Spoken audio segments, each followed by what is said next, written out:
This is A's Cast Live, your comprehensive look at the Oakland Athletics. Drive to deep center field. Going back, Hernandez at the track, right to the wall.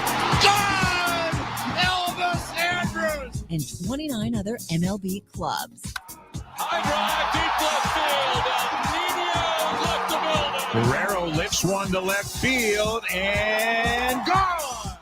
Ohtani, that was a moonshot out there in the right center. Alonso defends his title, the 2021 Derby champion. Join us as we take you inside the baseball universe, from OPS Plus to juiced balls to game-changing moments. We have you covered. Spend your afternoon with us next from the town, only on A's Cast Live. Here's Chris Townsend. Well, welcome to A's Cast Live, a Monday edition, as the Athletics are starting the last road trip. I guess we can say the first half. It's technically, we're already in the second half if you go by numbers, but we like to also go by the All-Star game. So 3 in Texas, 3 in Houston, and then we'll all take a little break and then come back for a second half that is going to be explosive. And when I say that, I'm not necessarily saying that from the A's perspective, but I'm saying that there's a lot of interesting things going on in the game right now. Things are starting to change. We have some stories, whether it's the Baltimore Orioles or the Philadelphia Phillies. We got some teams that are starting to come on that could make this summer very interesting. The big boys, whether it's the Yankees and the Astros, they got to be able to hold on and to their big leads. You know, what are the Red Sox going to do? What are the Blue Jays, the Rays? Everybody's going to start making moves. We got the trading deadline that's going to happen. We got the draft. So teams that really need the draft to change their luck going forward, that's going to happen. So we're going to have a lot of excitement coming up here. Oh, and breaking news. Breaking news. Well, according to MLB.com, this is breaking news. 2-time home run derby champion, the polar bear, Pete Alonso, will be in San Diego to defend his title. In L.A. to defend his title. That'll be on July 18th. Game's on the 19th? Correct. Okay. I'll be at the home run derby. Excited to see Pete Alonso maybe go for a 3-peat. Play on words. I think that was coined by, what's his name, for the Lakers coach, slick back hair. Pat Riley. Pat Riley has either the trademark or whatever on 3-peat. He might. So if the game's in L.A. and you're doing the 3-peat, Pat Riley will be making a little money. Hopefully he's there. Off the T-shirts, no question about it. I believe there's only one guy that's won the home run derby title 3 times. That's correct. And Hall of Famer. That would be a friend of mine. Yeah, I never met him, but he is your friend. Yeah, I mean, we've been in the elevator together in Japan and hung out, King Griffey Jr. and I. So my guy Griff, the kid, is the only guy to ever win 3. I don't think they weren't straight, but he's won 3 home run derby titles. Home run derby used to be great, and I get it. Things evolve, and you want to turn it more into a show, get the big sponsor with the MasterCards behind it now, and you turn it into all these – you turn it into basically a made-for-TV event. Before, it was basically for the fans. They started this in the 70s. I want to say it was in 1978 or 1979. The only reason why I know that I did a report on it one time, where they tried to figure out how can we make the All-Star game bigger than just the game. And they started Home Run Derby, and it was, how can we sell tickets and get people into the stands the day before the All-Star game? And this is one of the things that they came up with. And it was able, hey, you can come in and watch the players work out. Then you can, when was the first Home Run Derby? 1985. I want to see who won the first home run derby. It was 1985. Something happened in like 78, 79. May have been when they first allowed fans to come in for the workout or something like that. I'm trying to see. It doesn't give me the winners. Who won the home run derby in 1985? Friend of the program. Well, since I'm looking at it, Well, you can play it off. I'm going to say it's somebody who played on the 1989 World Series team and, yes, has been on this program and has one of the greatest nicknames in the history of baseball. That'd be the Cobra, Dave Parker, won the inaugural home run derby at the Hubert H. Humphrey Metrodome in Minneapolis. Talk about a dump. I went to the Hubert H. Humphrey Metrodome, and that place was awful.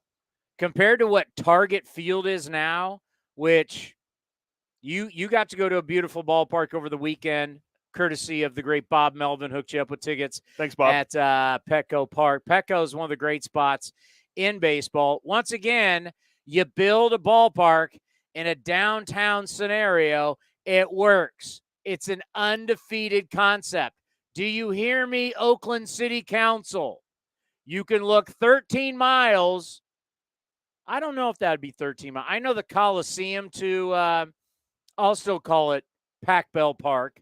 You can call it Oracle. Are you talking about miles or nautical miles? Because I think those are different. No, miles. It's like 13 miles from from Oracle to the Coliseum. It's like if you basically walked over to the water, got in a boat, and went over to Oracle, it's 13 miles. Or if you went under the water and you walked the bay, it's 13 miles. I don't know what Howard Terminal is. I'm sure it'd be very similar, probably maybe a little bit further, but it just goes to show it's worked in Minnesota.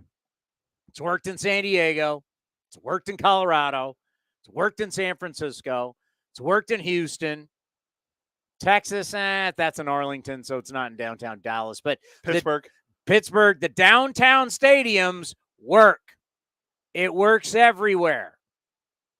Helps small businesses. It creates community. It works. I'll give you an example. Petco Park. When I was a kid, nobody went downtown San Diego. People worked down there. You had government down there. Yeah, but it was bums, homeless, drug addicts. You didn't go to downtown. Now downtown for years with the gas lamp has been Super Bowl parties, and it's the place to go. When you're there, you were just there. That was not like that in the 70s. Not even close. that whole area down by the ballpark is phenomenal. I've been to San Diego several times now. I still haven't got to see the whole city, but I've seen the parts that are really, really well done with a lot of tourists, and I love it down there. And Petco Park was beautiful. Basically, you went downtown and you went to the beach. You're good. Yeah, there's nothing else. Everything inland is just suburbs. I mean, I know I have friends that love going to Pacific Beach. My wife likes going to Little Italy. There's a lot to do there. Once again, you've been to downtown and the beach. Yeah. That's what you got. I can't confirm. The wedding I went to on Saturday did happen. The groom did ride in on a jet ski as promised. So I wasn't sold a fake bill of goods like the Texas wedding where it didn't happen. So I got to go to a wedding and see a baseball game, although the Padres didn't win. You and your wife continue to be the black cat of baseball travelers. You go to Texas, wedding gets called off. Rangers won on a walk-off. But wedding got called off. And then now you go to San Diego, and poor Bob Melvin loses 12-0 to the stinking Giants because you were there. So let's be honest. If I'm getting married or I need to win something, you're not invited. Neither is your wife. You and your wife have been, let's just say, you're the bad news bears. We got one more wedding this year, and it's like 2 days. And it's like 2 days after we get back from our honeymoon. It's my wife's best friend. We have to go to, wait for it. How many times have you been hanging out in Tehachapi? Where? Yeah, exactly. It's on by Lancaster. I have to go all the way to Lancaster in the middle of the desert for a wedding. They filmed the Flintstones in Lancaster, California. Yeah. It's not even Lancaster. It's out past. It's in a little town called Tehachapi. It's some winery. By the way, UFO activity out in Lancaster.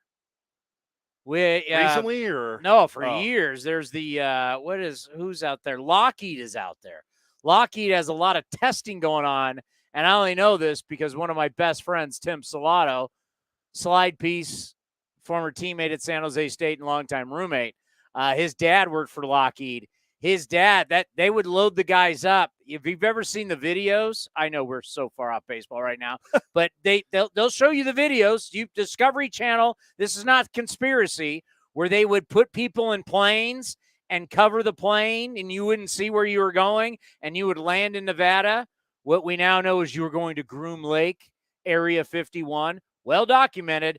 Those guys were coming from Lockheed in Lancaster.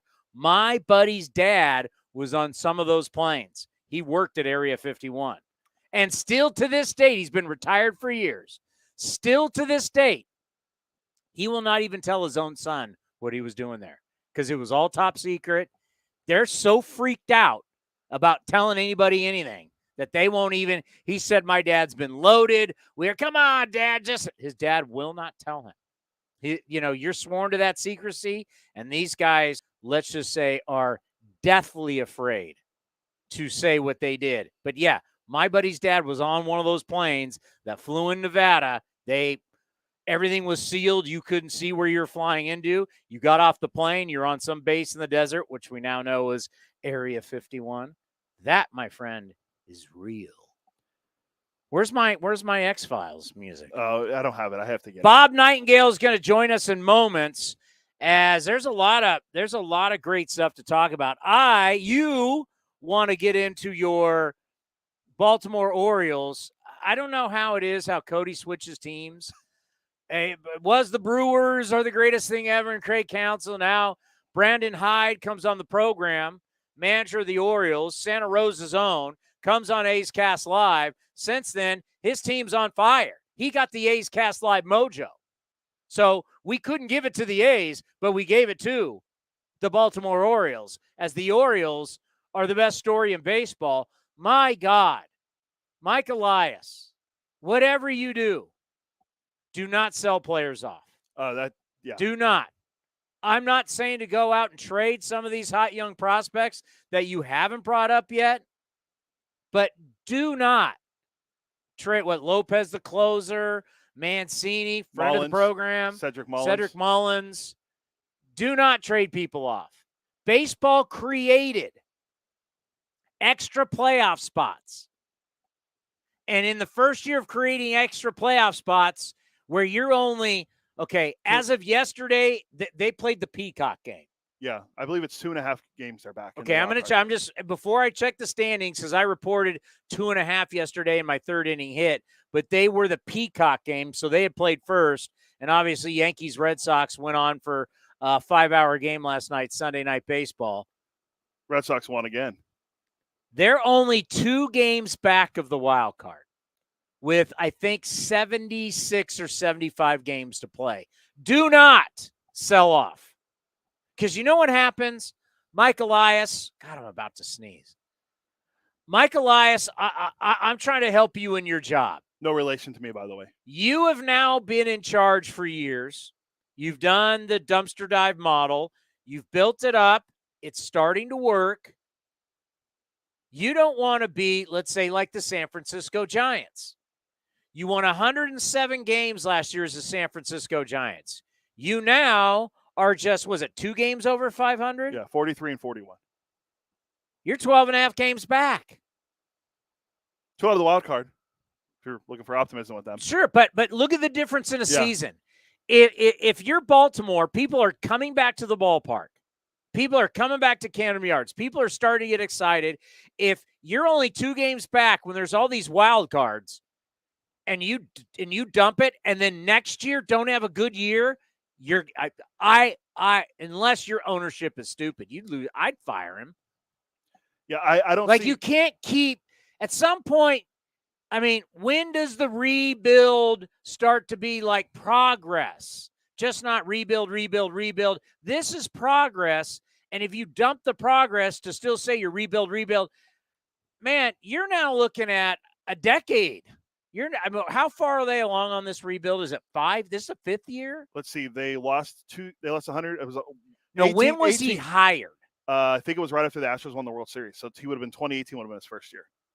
18, 19, 20, 21. I'm right. This is 5th year. Yeah, three out of those 4 years. And if you trade guys and take a little bit of a step back, we're getting young guys for, so what? Next year and you don't win that 6 years, 7 years, you're winning right now, man. Let it ride. I'm not saying build on the team, but also over that weekend, Shohei Ohtani. I love Shohei. I think he's the one guy that's must see. But this whole he has to be the MVP is a farce. 4 games they lost to the Orioles. He went 0 for 3, 3 for 5, 0 for 3, 0 for 4. The one game he goes 3 for 5, he does hit a home run, a solo shot. For the series, 4 games, Orioles sweep the Angels. Shohei Ohtani hit. What'd he hit? Not well. 200. He's at the Mendoza line. 200 in 4 games, he hit 200. He's 3 for 15. So when a guy is a 250 hitter, yeah, he hits home runs. And by the way, Camden Yards is still a bandbox for the left-handed hitter. That hasn't changed. What they changed was left field for the right-handed hitter. I know Shohei's great, but I think when we look at the MVP balloting, you have to put everything into context. You just can't go, let's go to Baseball Reference and look at the numbers. Like every single time the Angels want to make a comeback, Ohtani disappears as a hitter. He only hit 209 in those 14 games that they lost. 14 straight games. This is your primetime guy with Trout, and he hit 209. Not saying he's not great, but it's like if we're going to pick the MVP. But what do I know? Let's go to the top columnist in all of baseball. You read him, USA Today, the great Bob Nightengale back here on A's Cast Live. Bob, how are you? It's been a while. Yeah, doing great. How you doing, buddy? We're doing well. And, I was just saying, as we're about to head to the All-Star break, we got a lot of interesting stories. You already got the front runners out there, especially for us in the American League with the Yankees and the Astros. They're great teams. But then all of a sudden you got this unbelievable story with the Orioles. Look out for the Phillies in the National League without Bryce Harper. We're starting to get some good fun here in the summer. Yeah, I was just looking this morning, Chris. We got 20 teams, that are within two games out in a wild card spot. So just 10 games are further out. This is 3 games back or more in the loss column. So yeah, it's fun to see a team like Baltimore, who's been so bad for so long, losing 100 games year after year, finally starting to turn around. I mean, for them to be almost 500 in the AL East, can you imagine what it's like if they're in a different division? And remember now, it will help them next year because there's more balanced play. You're not playing in the same, division 19 times. It's down to 14 times. Everybody plays everybody. Yeah, and we were just talking about that with Mike Elias. It was like, please don't trade guys off. I understand if you don't want to be a player at the trading deadline and you're just going to stick with what you got and let it ride. The last thing I would want to see is here they are. They're only 2 games back in the wild card. They're right in this thing. They're one of the hottest teams in baseball. Their bullpen's been good all year long. Their starting pitching has definitely come around. Rutschman has come up and given them some energy. They're a lot of fun to watch. But all of a sudden, if you just throw up the white flag, it's like baseball added, Bob, these extra wild cards for these type scenarios, right?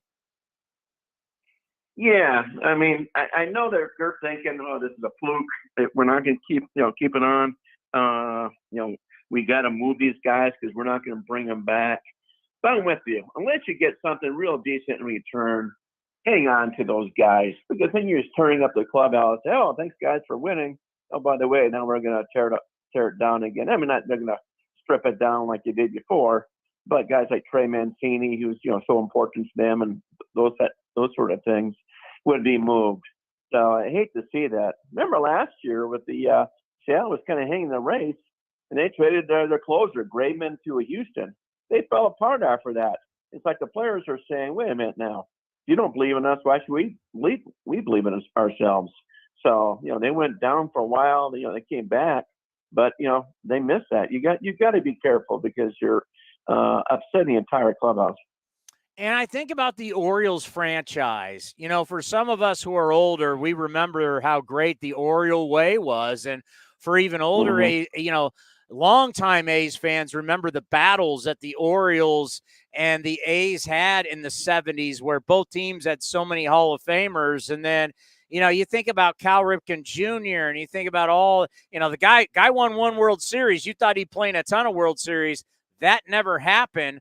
But you just think about that franchise. It's truly one of the great franchises in baseball. But the problem is, Bob, I think a lot of young fans, they just look at the Orioles as a bunch of losers. And that's sad because Charm City was always looked at as one of the best baseball towns, and the Orioles as one of the best organizations, I mean, since you've been covering the game. No, you're right, Chris. I mean, just such great baseball tradition there. Gorgeous ballpark. I mean, it's still one of the most beautiful ballparks in America. I think it's argue it's number one if you want to. But you're right. I mean, all those years with the, Cal Ripken and Murray and, Ripken Sr., Frank Robinson, on and on, Don Baylor. Great history there, great tradition.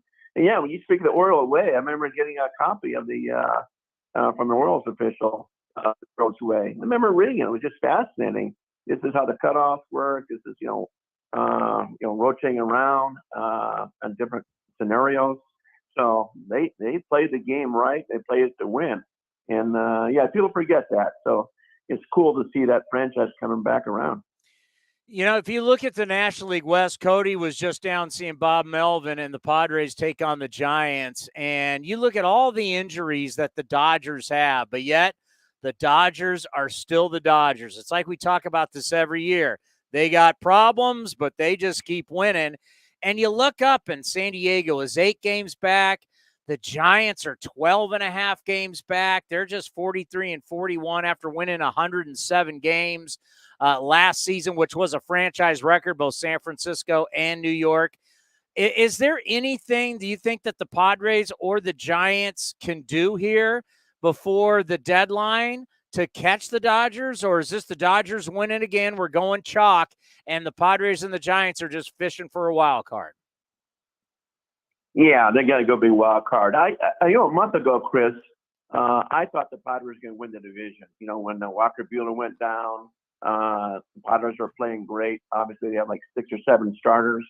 They're doing all this without Tatis. Machado was just coming off the injury list. But yeah, just kind of, hit a wall here.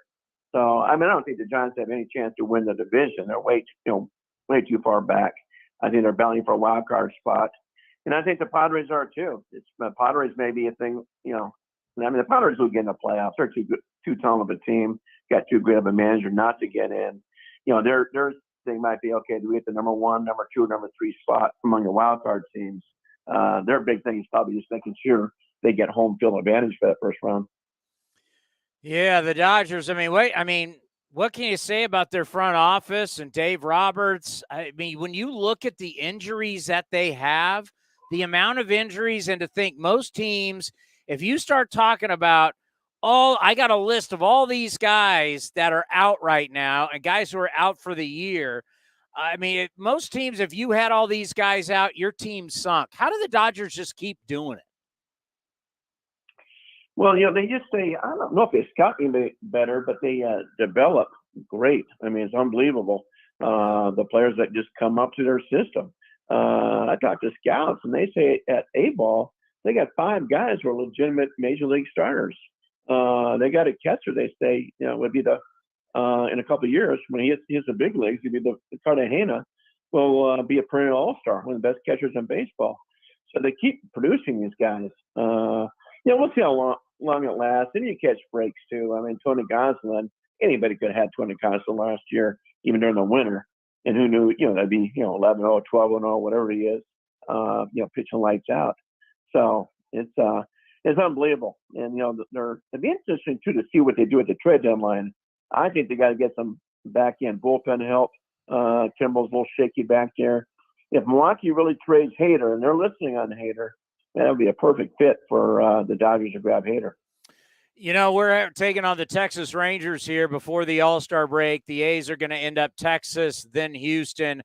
Houston, an absolute juggernaut. They are so impressive. We'll get to them in a second. But I look at Corey Seager, 10 years, $325 million. You know how much we love Marcus Semien, but 7 years, $175 million. They're 39-44, 16 games back in the West. How do you think they feel about these contracts, and how do you like the way Texas has gone about trying to rebuild their franchise? Well, I mean, it's too early to judge the first year of contracts, and both guys are underachieved, particularly Simeon so far. But yeah, I mean, all they have to do is look at their own division at the Angels. I mean, the Angels have star players too, and they threw all kinds of money, at Trout and Rendon and those sort of things. You ain't pitching to win. You got to be dominant. And one of the worst things the Angels ever did was when they tried to get Garrett Cole, and he said, "No, I'm going to go to the Yankees instead." So they threw the money at Anthony Rendon, who's been a complete bust. One of the worst contracts in baseball history, so far. And look where it gets them. You got to have a complete team. You got to have depth. We talk about the Dodgers; they got depth. These teams like the Rangers and Angels don't have it. One of the things we love to talk about is MVP and the MVP race. And I get it. If we just look at just pure numbers, you can look at it that way. I like to put it into context and actually look more into it. And it's like, I don't want to bag on Shohei Ohtani, but when the Angels lost 14 in a row and it cost Joe Madden his job, he hit 209. Over the weekend, they got swept by the Angels. He hit 200 in the series. Only had one game where he was productive. The other 3 games, he took an offer. When you start looking at, Yordan Alvarez, who, my God, is a beast with the Astros, playing on a great team. You look at Judge, what he's doing in New York on a great team. Shohei Ohtani, though, the unicorn, you've got to vote for MVP. When you start to look at it kind of towards the midway point, how are you seeing it? Well, yeah, to me, it's Judge 1, Alvarez 2, going in, and probably Jose Ramirez at Cleveland 3. I vote for the National League, living in Phoenix, National League City. I certainly want to have Ohtani or Trout in the top 5. It's not, I don't know what's wrong. It's where this has changed. But a lot of these voters now vote for whoever has the best stats. It's not the best player award. It's the most valuable player award. I mean, you and I could replace Ohtani, and the Angels would stink and winning more games and maybe lose a few more. But that's it. It's help a team win. Remember when Kirk Gibson won it in '88, the Dodgers? It's like Strawberry had much better numbers. Terry Pendleton didn't have the same numbers as Bonds that year when '91 with Atlanta and won the MVP. If it's just about best player, then why didn't we vote Barry Bonds MVP 15 straight years? I mean, it's viable, and the valuable to me is helping your team win. And you're right, Trout and Ohtani were nowhere to be found during those series against the Yankees and the Astros. So it's like last year. People say, "Oh, how about Juan Soto?" When you look at the Nationals' record, I don't care if he walks a million times or not. You're going to walk it. You're going to walk a guy if you have a bad lineup. It doesn't make him viable. I think I put him 5th or 6th, and some people had him 1st, which I thought was a joke. Yeah, no doubt about it. I think about like when King Felix won the Cy Young Award with a 500 record, but when you really delve into it, not only did he pitch well, and he had like the great ERA, but he had great numbers against teams that were 500 or better. So when you really delved into the numbers, Bob, you saw by far this guy was the best, and that's why he won the AL Cy Young Award. Oh, exactly. I mean, if there was a guy right now for the A's hitting, on pace to hit 60 home runs and drive in 200, I still want to vote for him for the MVP just because of the A's record. So I want to see, to me, he's a difference maker. And would the Astros be sitting like this? They wouldn't have a 13-game lead without Alvarez. Neither would the Yankees without Judge. And those guys are viable players. It's not just stats. Why we even have votes if we're just going to go on the best stats year after year? It's helping your team win. Clubhouse leadership and things like that. That's what made those when the Giants were winning the World Series there. Last decade when they went 3 of the 5. They had great leadership in there and stuff. You could argue how much it meant. Like Brandon Crawford last year. I think he got a first place vote in the finished 4th, and I love that. Crawford didn't have the best numbers by any means, but you take Crawford away from that team, they weren't winning 107 games. The All-Star game coming up here on the 19th. Are you going to be in LA? I will be. You know, I made this case yesterday on the A's Clubhouse show, our post-game show, when we heard that Paul Blackburn was going to be an all-star. I can make a case his numbers actually deserve it. I mean, this year on the road, Bob, he's 5-0 with a 1.28 ERA on the road, which is the lowest road ERA of any starting pitcher in baseball. If you look at his numbers, 6-4, 3.36, pitching behind a team where he's got no offense for the first part of the year. The defense was terrible. Before we get into the overall All-Star game, what do you think of Paul Blackburn representing the A's in Los Angeles? No, I think it's fine. I didn't realize those road stats until you told me. But yeah, and I do like the fact that every team is represented. I think, kids stay up and say, let me watch my favorite team and my favorite player and see if he gets in the game. That sort of thing. I think it's good for baseball, just an exhibition. So, no, I mean, you're right. I mean, what's interesting was obviously that was the MLB choice for Blackburn, but I found interesting, remember now the players vote for the pitchers and the reserves, and they did not vote for Shohei Ohtani to make the All-Star team as a pitcher. They didn't vote for Clayton Kershaw either. And so it's just interesting. MLB had to step in and put those guys on the roster. So it's kind of interesting the way the players view things than the rest of the public. You know, when we were growing up, Bob, you had to go to games to vote, right? You had your ballot, and you'd sit there throughout the game, right? And we'd sit there, and you'd get, you'd ask your mom for like a pen, and you're voting as many cards as you can. So that to me was when it really was the fan vote. The fans are out the game. They're actually physically punching a ballot, handing it into the usher. The usher then has to take the ballots and turn them in. Now it's all about computers. I don't even know if it really is the fan vote anymore. How do you feel about the way we go about it now? Well, it's so confusing. How about this year, when, you're voting like 2 or 3 times, the starters, and once the starters are in, then you're voting for who's the next that should be in, that sort of thing. Yeah, I'm with you. I like the thing, if you want to do this electronic thing, fine, but do it at ballots too. Remember, they always have the big, cardboard ballot thing at ballparks too. You put in there and stuff like that. It made it fun instead of who can out trick people the most. I mean, the Blue Jays had an unbelievable showing. Is that because they're drawing well, or is it because everybody got out, the message like, okay, here's how you vote. You can vote 30 times and what have you. So it's just not right. If you want to do it that way, I understand now it's electronic age. But yeah, I would still like to see the written ballot as well. Yeah, when you're a kid, you felt like you were voting for the president. It was cool. You're like, I'm getting to vote. Absolutely. Bob, great stuff as always. I mean, there's a reason why I'm paying for the USA Today online. It's because of you, my friend. And thank you for all the years of support. You're the best in the business. Be well, be safe, and let's talk soon. All right, look forward to it. Thanks so much, Chris. I sure appreciate it. The great Bob Nightengale. Last saw him spring training. Saw him down at Ho-Ho Camp. I don't think you were there. I was there. Were you there? Yeah.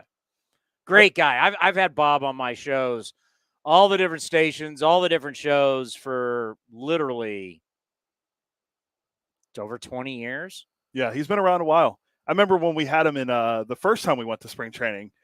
We had him and Ken Rosenthal and Dave Roberts all like lined up on the same day. I was like, wow, this is really a who's who. Who's who. Who's who is that? But then it was A's Dodgers, and Bob came on and said that was a preview of the World Series that year. That was obviously the COVID shortened season, but Bob was high on the A's then, and he's always has a good perspective on the A's. I mean, obviously not this year, but you mentioned Paul Blackburn with Bob. I'm very happy for Paulie Winday to get a chance to go to the All-Star game. He's pitched great. The road numbers are incredible. It's like reverse of Cole Irvin. Cole Irvin's great at home and not the same on the road, or Blackburn's great on the road, not at home. Yeah. So it's awesome to see him go. Local ties, obviously. I didn't know this. I guess I forgot. Blackburn was a first-round pick by the Cubs. It was a comp pick, but he was a first-rounder. His road is pretty amazing. I mean, as he said on this show, I got fired last year. Got DFA'd. He's an inspiration to all young pitchers. I'm just not going to say Bay Area, because where you can listen to the show, where you can watch this show, is global and all of Northern California. He's an inspiration, though, seriously, to all these kids. You never give up. Kids don't give up. There's going to be hurdles. There's going to be issues. Not everything's going to go your way. Don't give up. You got the rest of your life to work. Play as long as you can. As long as you can. Make them rip the uniform off you. And there's going to be people getting in your ear, maybe it's not your time anymore. Maybe you shouldn't do this. Why are you going to play independent ball? No one goes from independent ball to the big leagues. Go start a career, start a family, do all that kind of stuff. No. You got the rest of your life to be that guy. Look at that guy. You want to be that guy?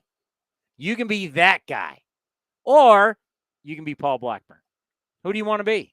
You want to be Cody in the stands at Home Run Derby, or you want to be Paul Blackburn playing in the All-Star game at Dodger Stadium? Watching the Home Run Derby on the field.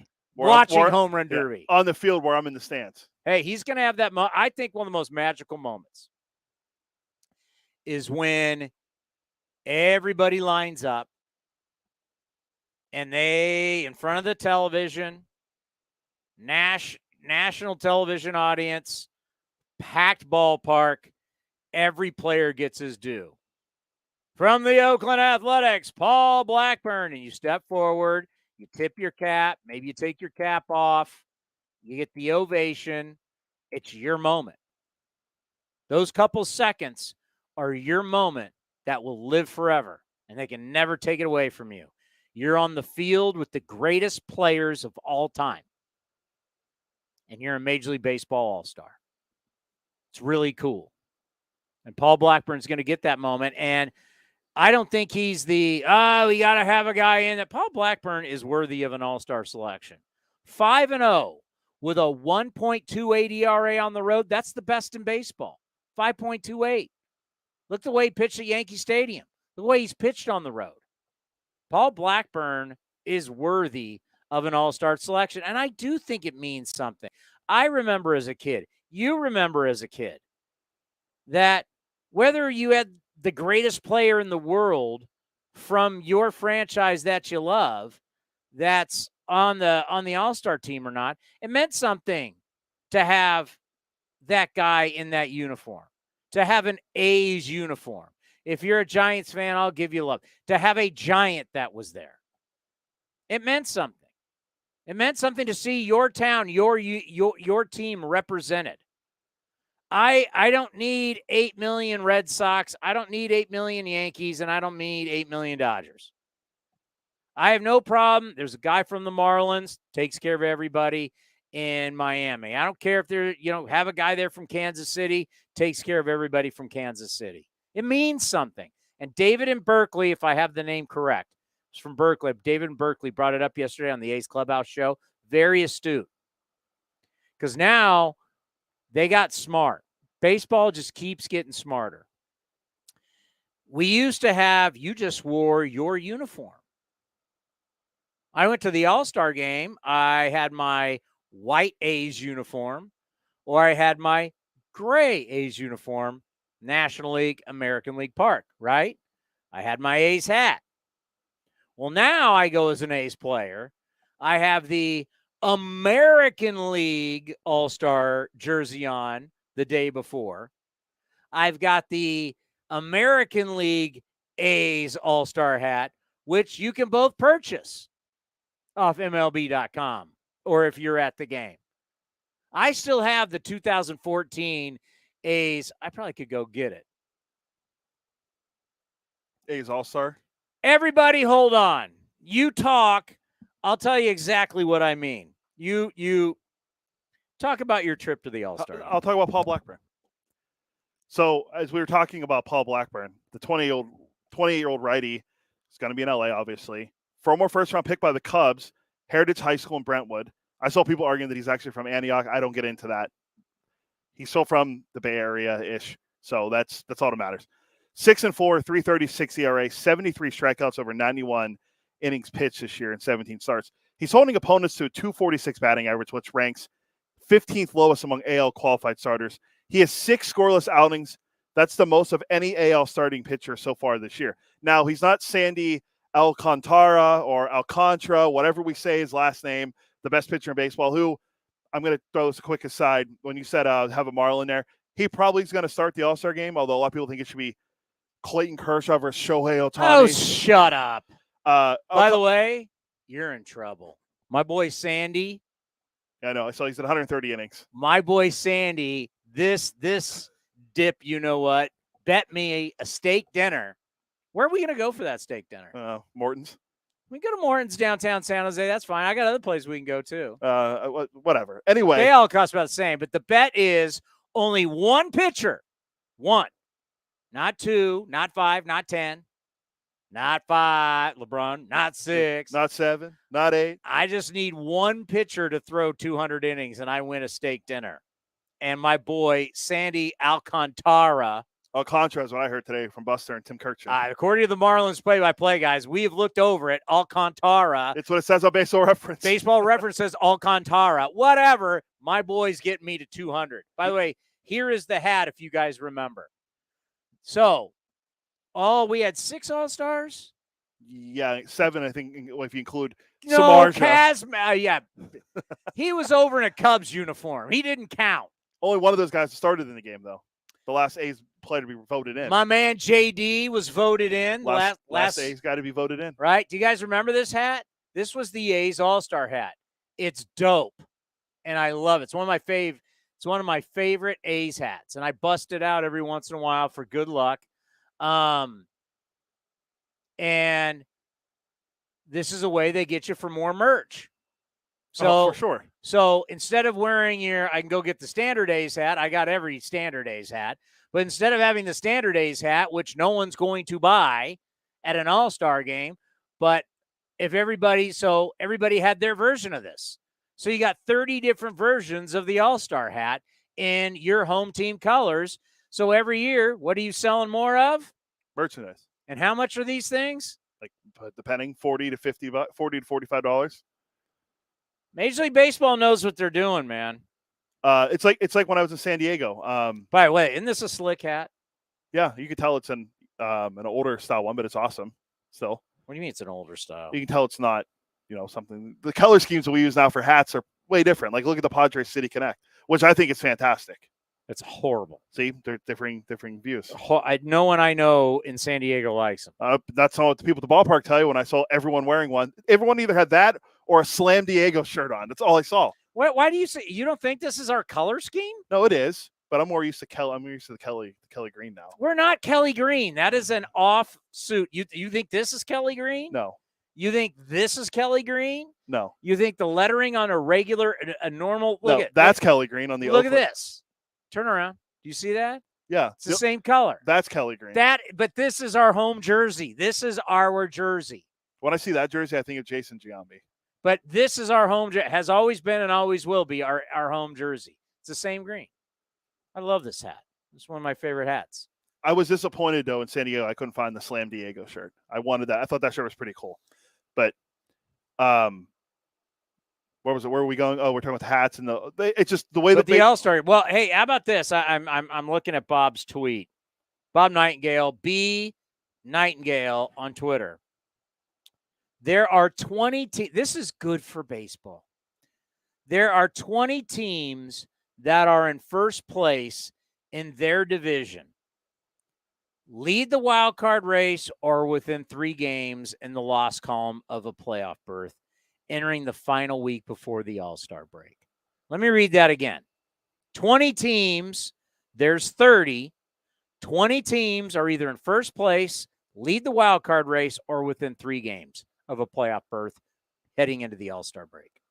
Let's see if we can name the teams that aren't in there. Before it's A's, Pirates, Detroit, Royals, Cubs. Who's really bad in the NL East? Nationals. Marlins aren't there. No, they're 41 and 43. Oh yeah, they're probably out of it. Yeah. Yeah, so Marlins, Nationals. We got 3 more. Texas. Within 3. They're 4 games under. I can tell you right now. Yeah, it's Texas is not there. Because the Orioles are ahead of them. So, yeah, Texas. Texas, Angels, A's. Yeah, so Texas, there's one we're missing. Miami, Cincinnati. Washington, Cincinnati, Cubs, Arizona, Colorado. But everybody else, I mean, look at this. Look at this list. It's incredible. Look at the AL East. It's every team is in it, including Baltimore, which we talked about. Yankees, Red Sox, Rays, Blue Jays, Orioles, all at that mark. Twins, Guardians, White Sox, Astros, Mariners. Mariners are playing good ball right now.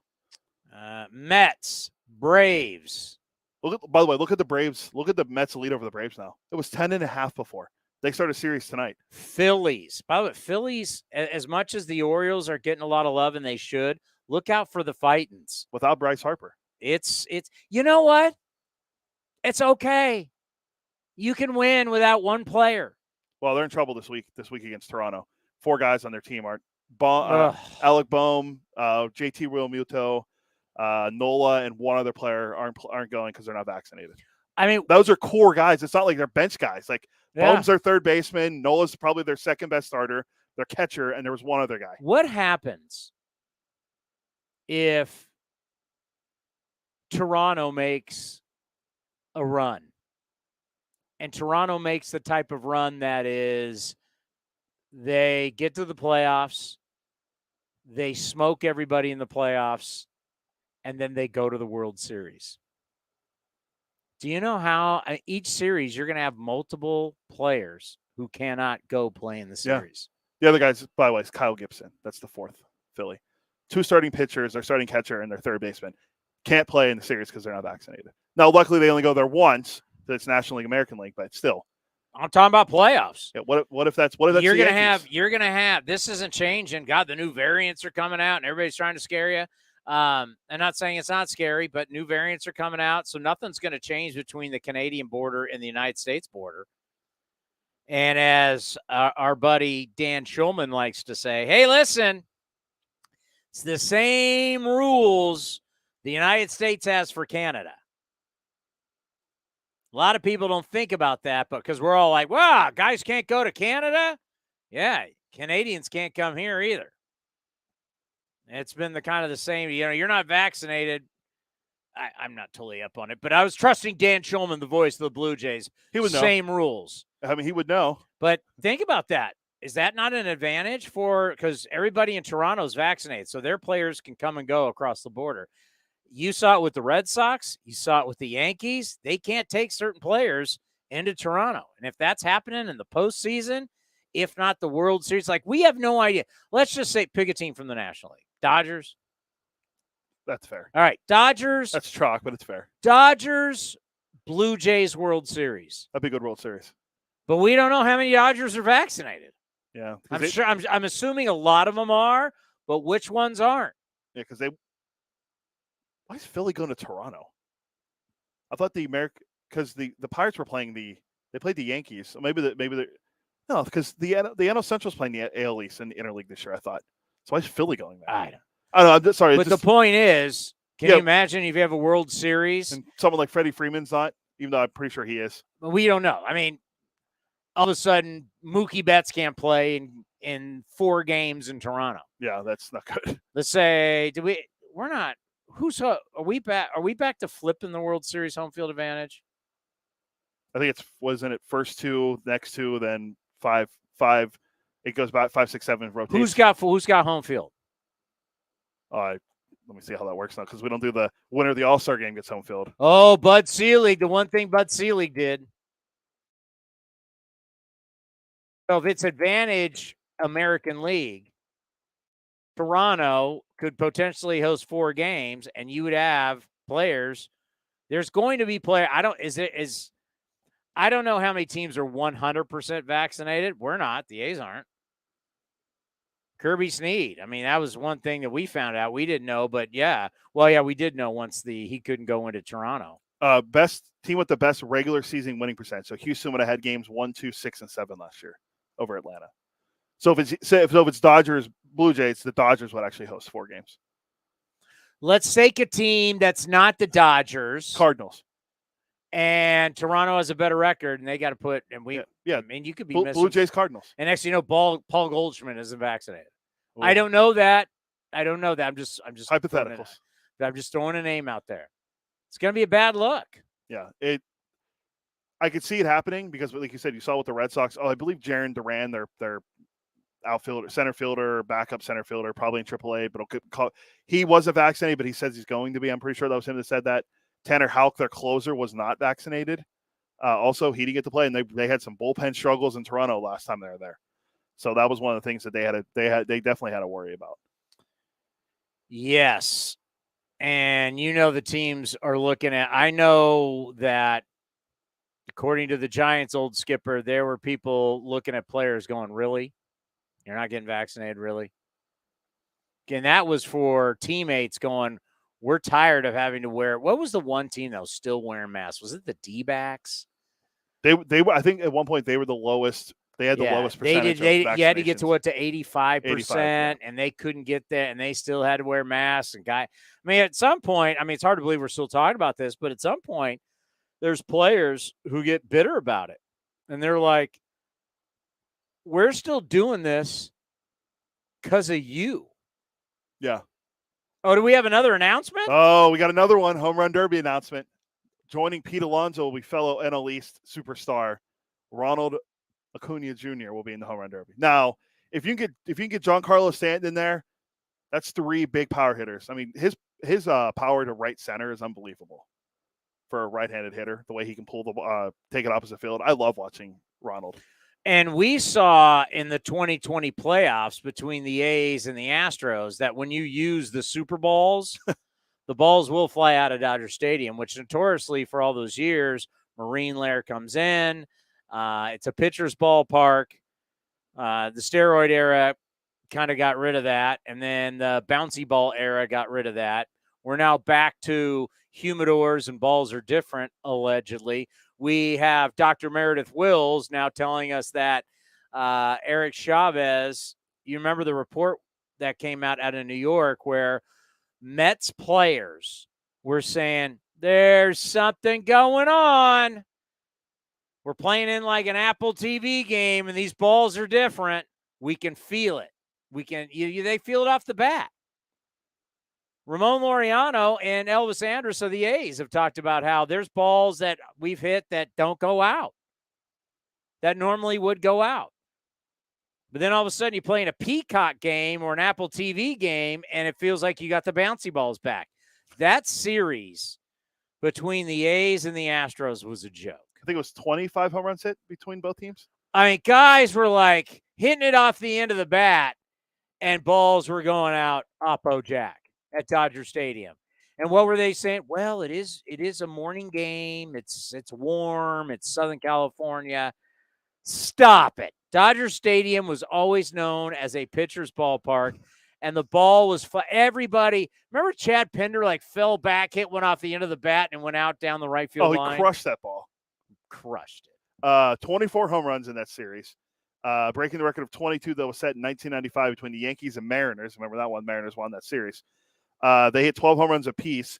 There was a stat in here about how far the ball has traveled. Well, I guess it's on. It was like 9,000 something feet that the ball's traveled. 9,862 feet worth of distance in those 24 home runs between the A's and Astros. It was a joke. I remember that.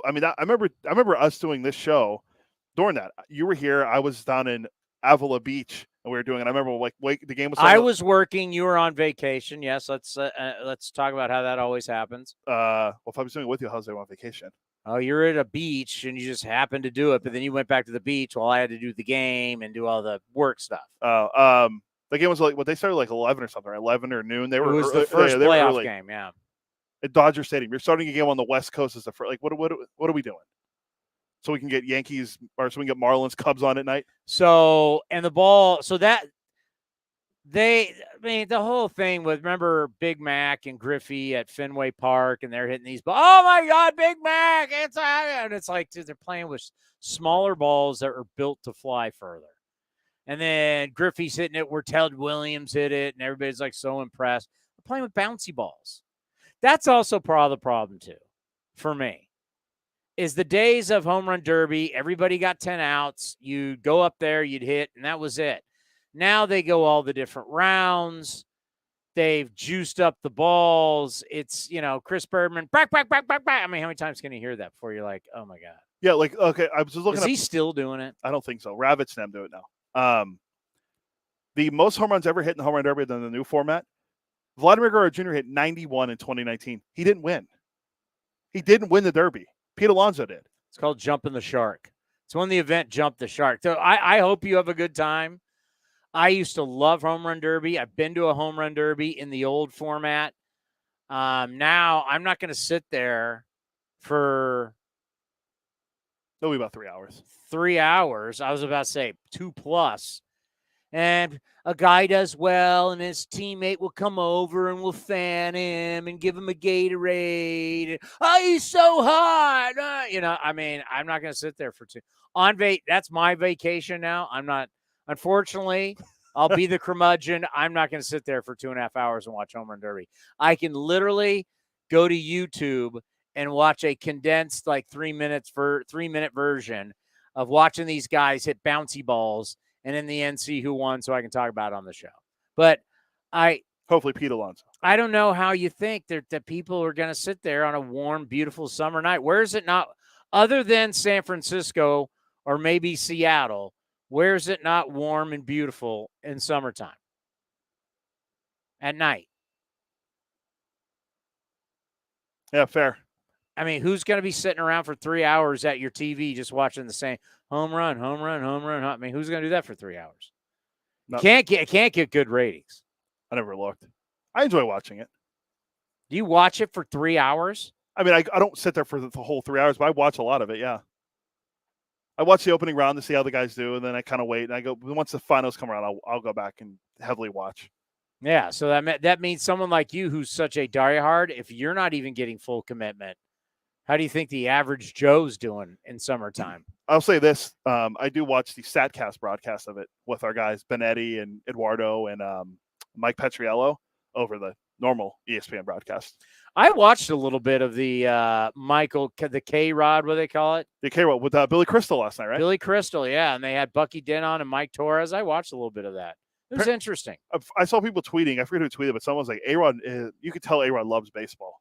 It's like, okay, great tweet, but how is he? Like, I've watched, I think I watched the first K-Rod or K-Cast. I watched some of it and I thought it was interesting. And yeah, I mean, I think it's basically, and I hate to say this, but I mean, listen to play-by-play guys for 3 hours say, hey, the 2-2 pitch. I mean, if you got someone like a Michael Kay that can steer the ship, right? He's steering the ship. It's easy for him. And you got A-Rod, and you got somebody else, and you're going to other people, and you're doing that. I find it intriguing. I think he was the perfect guy to put in that role because he's a talk show host too, so he knows how to steer. If you've got the right people, I got to tell you, baseball play-by-play, I don't know the future of it, sadly to say. But I know we love our play-by-play guys, but hearing the same thing night after night and day after day on a national broadcast, I mean, this is what the Manning showed with the Manning cast. The Manning cast is phenomenal. They get unbelievable guests. Could you do it for every broadcast of every game? No. But if you're going to have a primetime game, I got to tell you, listening to David Cohn and Ravi, and who's the other guy? Is it Perez? Who's on there with him? Sunday Night Baseball. Oh, yeah. It's usually Eduardo. I mean, after a while, listening to 3.5 hours of that, I found it intriguing. I popped in and out. I actually like the K-Rod path. And yet Billy Crystal's a star. Yeah. I mean, how many times, what's David Cohn breaking down oh my God. I mean, Billy Crystal was asking questions to Bucky Dent about the home run. He's a big fan. They were good questions. I found it interesting. Then I put on Buster. Bring me something different, for God's sake. Then I put on Buster, and I listened to him and Tim Kirkson talk with the Orioles stuff, which was good. And then they play interviews from last night on Sunday Night Baseball. Here's David Cohn with Aaron Judge. Cool. 2 Yankees. Click. I turned it off. There you go. Coming up next, it's not working. And I understand why. People are going to try and bag on it. They're going to try and say, I told you so. But it's really not a bad move, and they should keep doing it. And a lot of teams should do it. We'll talk about it next right here on A's Cast Live. The Coliseum has gone by many names, but none better than the Last Dive Bar. Hi, everyone. Ken Korak here, and my friends at Last Dive Bar are helping us celebrate our longtime home. Last Dive Bar has the most unique merchandise for all Oakland baseball fans. T-shirts, sweatshirts, the Ray Fosse line, and my personal favorite, the lights have taken full effect. Visit their website at lastdivebar.com or follow them on social media at Last Dive Bar. All proceeds are invested back into the A's Community Fund and their affiliated charities. Go to lastdivebar.com. That's lastdivebar.com. Like sports, business is about winning. Championship decisions are business decisions based on what it takes to help your company win. And that's why there's UBO Business Services, specializing in helping you win every day by streamlining workflows, managing documents, and providing the best-in-class office technology. Make your championship decision with UBO Business Services. Visit them at ubeo.com. That's ubeo.com. August 6th is International Trading Card Day, and Topps wants to celebrate with you. Visit your participating local hobby shop, where you will receive a free pack of cards, plus a special card if you purchase $10 or more of Topps products, while supplies last. Post your packs on social media using the hashtag ToppsITCD and follow along with @Topps. Visit Topps.com for more information. Coming in at 5'3", it's number one mom. She switched to Xfinity and got the all-new 3-for-1 bundle. Unlimited internet, streaming, and Xfinity Mobile. All for what you could pay wireless companies for just one 5G unlimited line. Boom shakalaka. Go to Xfinity.com/3-for-1, call 1-800-XFINITY, or visit an Xfinity store today. Limited time offer. Restrictions apply. Xfinity Mobile requires post-pay Xfinity internet. After 24 months, regular rates apply to all services and devices. Some things just go together. Peanut butter and jelly, cookies and milk, Oakland and Kaiser Permanente. If that last one caught you off guard, it shouldn't, because Kaiser Permanente has been helping keep Oakland healthy since our very beginning. And as the official healthcare partner of the Oakland A's, that won't be changing anytime soon. Whatever you may need, you can trust Kaiser Permanente to help keep you feeling your best. Kaiser Permanente. Thrive. Visit kp.org today. Hey A's fans, we've got a great deal for you. Get 4 tickets and parking for all Friday night games starting at just $39. Pick from great matchups, post-game fireworks and drone shows, giveaways, and more. Outside corner, ring him up. And Eaton can't believe it. Grab the crew and head to the Coliseum with friends and family any Friday night this season. 4 tickets and parking starting at just $39 for the whole group. Tickets are available at athletics.com. That's athletics.com. Innovation is at the heart of Cal State East Bay, like at our Green Biome Institute, where faculty and students map genes from California's endangered plants, or how we open doors for local entrepreneurs at our Small Business Development Center. From educators to nurses to STEM professionals, Cal State East Bay has real impact throughout the region's neighborhoods, boardrooms, and entire economy. Be part of the innovation. Connect with Cal State East Bay at csueastbay.edu/impact. Hitting the road with the family. On your way to nonstop adventures. No worries ahead, because you know you can stop at a Chevron station along the way. Get fuel for your car, fuel for your crew. That's Chevron with Techron for unbeatable mileage and snacks for all. Coffee for mom, chips for the kids, cold drinks for dad. You know, for the road ahead. Toss in some laughs, out-of-tune singing, and a zillion "Are we there yet?" And you just made lifelong family memories. Chevron, together ahead. This is Chris Townsend for the Chicken Pie Shop of Walnut Creek. Great news! Our indoor dining is back, along with our beautiful patio dining. Come taste our world-famous chicken pie that has been served in Southern California for 83 years. The Chicken Pie Shop of Walnut Creek has one of the most dynamic menus, plus a full bar. Pot pies, gourmet burgers, sandwiches, salads, flatbreads, and more. Don't forget, we still do takeout and delivery. For all the information, go to chickenpieshopwc.com. That's chickenpieshopwc.com.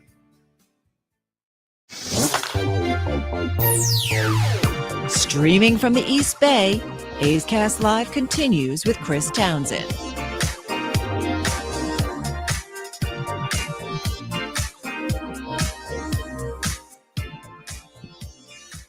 Roster construction is very interesting.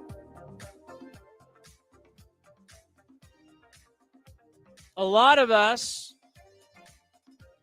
are used to, because of the way we grew up, that you build a franchise by having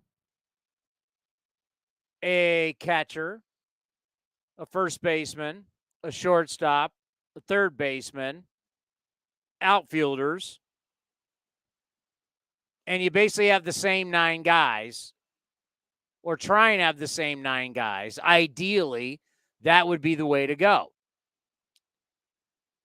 And unfortunately with that, as time went on,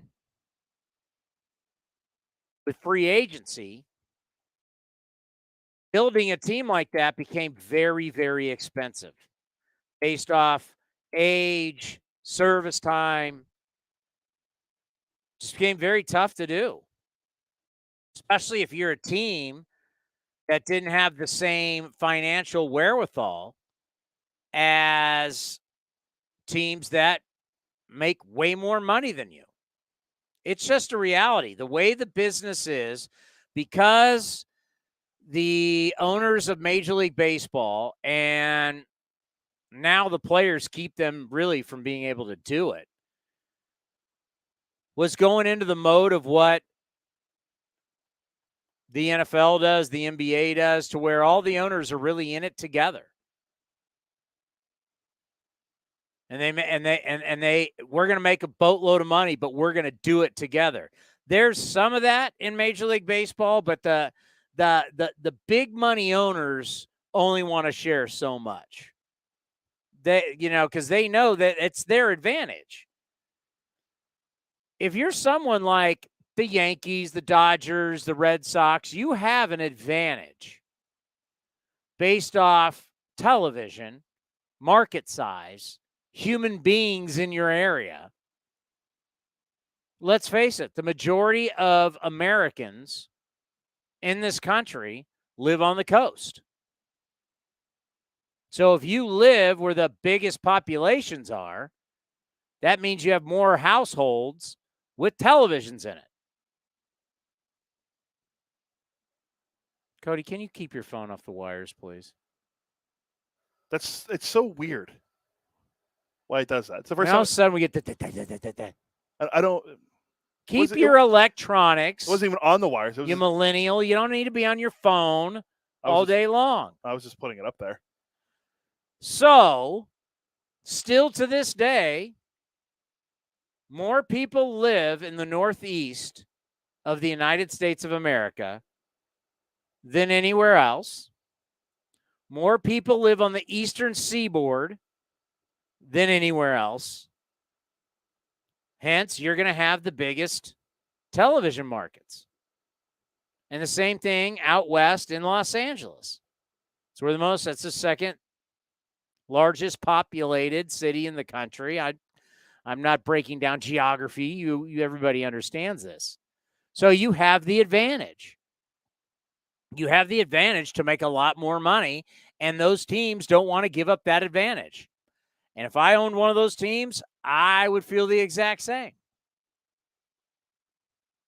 So I can either build my team one way, but even now the big spenders are now building this. And where I'm getting at is the Giants.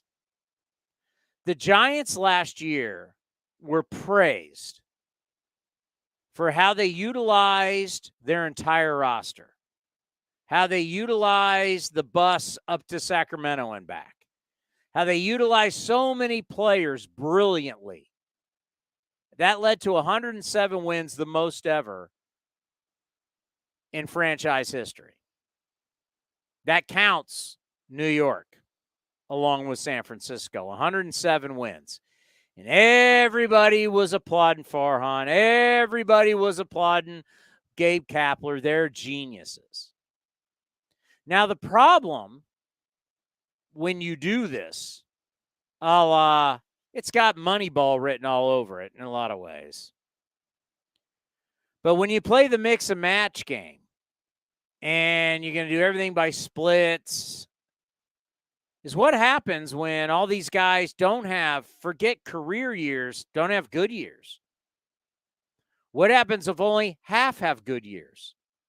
What happens when that model doesn't work at a 90+% capacity? Well, there become holes in the boat. And they start out, the holes, you're leaking, and then the holes turn into big gaping holes. And next thing you know, there's so much water coming into the boat, you can't save it. I don't know where the Giants will end up this year. It's just all the pinch hit home runs, which was a record for them, not there. Veteran players, I mean, they just DFA'd McGee, who had 30. They just DFA'd a guy who had 31 saves last year. 31! And they just said, bye-bye. I'm sure he's going to get claimed by somebody. As soon as he got cut, first thing I thought, sounds like an Oakland A already. Sounds like an Oakland A. But, yeah, I do not fault them for what they're doing. What they're doing is smart. What they're doing is building a team that, yeah, a lot of things have to go right. And if they go right, oh, man, it's going to be hell on wheels. If they don't, just like any other team, it won't be hell on wheels. But the good thing is, compared to the team where you have your everyday third, short, second, first, outfield, you know who your 9 guys are. Problem with that team is that team's expensive, and if they're not healthy, you are screwed. The good thing about building it the way the Giants have, the A's have, and a lot of teams want to do it now, and it's why the Dodgers have such flexibility and can have so many guys hurt, is that if this doesn't work, well, you can restart the machine all over again. When you become like the Philadelphia Phillies, and let's keep the same guys and pay them all a ton of money. This was the old Phillies. They got expensive. They got old. They didn't have flexibility, and they were sunk. So there's multiple ways to build a roster. But the Giants, the way they built it, worked last year. It is not working this year, and there's nowhere to go with that. And one of their problems is, we saw this in an article yesterday about how on defense they're terrible. I mean, their defense has just changed from year to year. Their defense efficiency last year was sixth best in baseball. This year they're 29th. How many teams are there? 30. They're 29th. Defensive runs saved. Last year they were 11th. Overall, this year, they're 27th. And how about this? Outs above average. Oh, the old Pache stat. They're 5th last year. This year, 30th. So, getting to balls that they should get to, errors, all of that they did last year is not happening this year. So, your splits aren't working. Offensively and defensively. Your starting pitching's not as good. You're not getting all the pinch hit home runs. And once again, the platoon players, the splits is what I'm trying to say. Hey, it's a righty, so we're going to play a lefty. But it's a lefty. Now we're going to play a righty. Doing everything, the mix and matching and everything they did last year is not working this year. And to throw on top of all that, your defense stinks. And you're giving away outs. You're giving away outs with errors, and you're not getting outs that you should, plays that you should make. And you're not making the spectacular play either. It's all falling apart, and you're going to go from 107 wins. They will not win 107 games this year. I think that's pretty safe to assume. They will not win 100 games this year. Also think that's pretty fair to assume. So wherever they end up is going to be a dramatic dip. And hence, season tickets are down. Season ticket base are down. Ratings are way down, both on radio, their television, their radio ratings with KMBR, and their deals with KMBR has been in shambles. That's kind of been reported, but the relationship between KNBR and the Giants, from what I understand, very strained. Very. That whole, it's the sports leader and it's the Giants. And this relationship for all these years isn't what it used to be. And that was the relationship of the Giants and KNBR was kind of the gold standard for many years. I know I worked at KNBR. It used to be like the gold standard. Now, not so much. Rumors are Giants even looking for a new flagship station. I mean, it's the business of the cash cow. Giants are still flush with cash, still doing well, but that machine isn't what it was. But I'm not going to tell them to switch. Yeah, it'd probably be better for them to have a star player and have a big name player. But the way they did it, the way I like it, and it's the way that the A's, we've done it for the most part when we've been good, is you're not bogged down to a Corey Seager, 10 years, $325 million. You really think Corey Seager, your return on investment on the field and off the field, he'll be worth $325 million? Probably not. Now, he did just win AL Player of the Week. He's been playing well in July, but no, he's not. You think you're going to get 10 years and $325 million worth of Corey Seager? What about 7 and 175 for our friend Marcus? You're going to get that in his mid-30s, going into his late 30s. That's what you're going to get. Like, the biggest deal with the Giants, and we talked about this before we came on the air, the Giants gave Brandon Crawford an extension last year. Now, this is to show you how well they thought of Brandon Crawford last year. Brandon Crawford is now 35 years old. Oh, he's on the injured list right now. He's played in 68 games, a .221 batting average, a 654 OPS. He has 5 home runs and 32 runs driven in. Brandon Crawford last year is an all-star at age 34, played 138 games. .298 batting average, by far the highest of his career by 23 points. He had an .895 OPS, a .522 slugging. His highest slugging prior to that was .465 the year prior. He had 24 home runs, drove in 90. 24 home runs, he has 5 this year. His batting average is down by 60 points. It's down by 77 points. And he's hurt. You know how much you're paying Brandon Belt? 7. They give him a 1-year deal, so it's like, isn't it 17? $18.4 million. Yeah, he got the qualifying offer. He's played in 47 games. And he had how many home runs last year? 29. He was trying to be the first Giant since Barry Bonds had 30 in a season, fell short. He has 6 home runs this year. 6. You're paying him $18.4 million, and he's played in 47 games. I think this is the last year for Longoria, but you're paying him a lot of money too.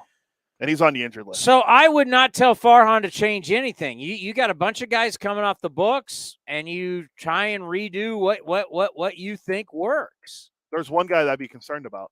It'd be Joey Bart. Ugh.